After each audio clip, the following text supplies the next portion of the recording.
FastMCP3 employs a resource decorator pattern with explicit MIME type specification to handle binary data streams, ensuring type-safe serialization through base64 encoding when transmitted via tool-based protocols. This mechanism abstracts the binary-to-text conversion layer while maintaining the original byte sequence integrity during client-side decoding operations.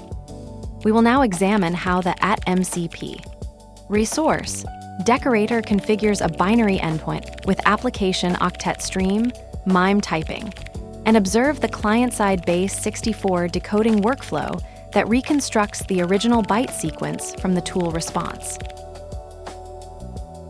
FastMCP resource data / binary MIME type equals application / octet stream def binary data bytes return b \x00 \x0 1 \x0 2 \x03 hash client receives base64 encoded string result equals await client call tool read resource URI data / binary decoded equals base64 b64 decode result data hash b \x00 \x0 1 \x0 2 \x03.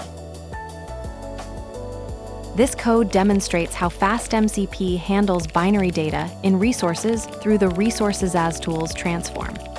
The pattern shows a resource decorated with FastMCP resource that returns raw bytes with an explicit MIME type equals application / octet stream parameter to indicate binary content.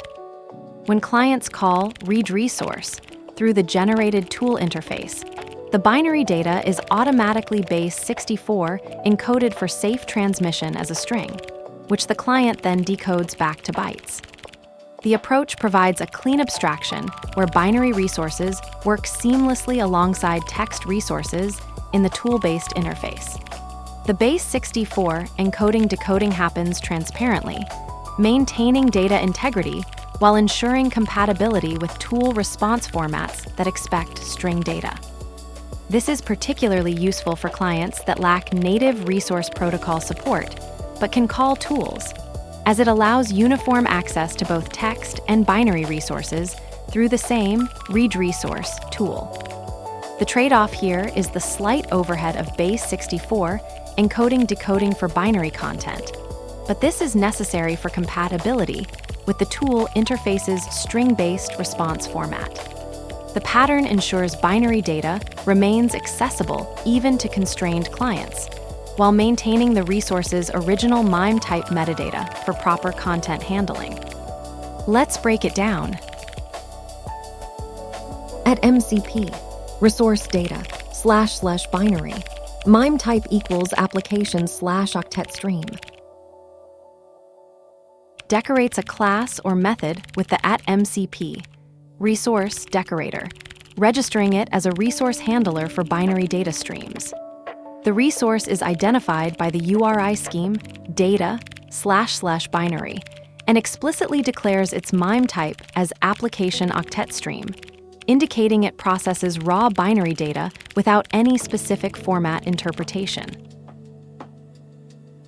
Def binary data bytes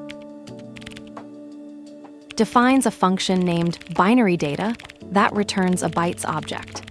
The function signature indicates it takes no parameters and is expected to produce binary data as output.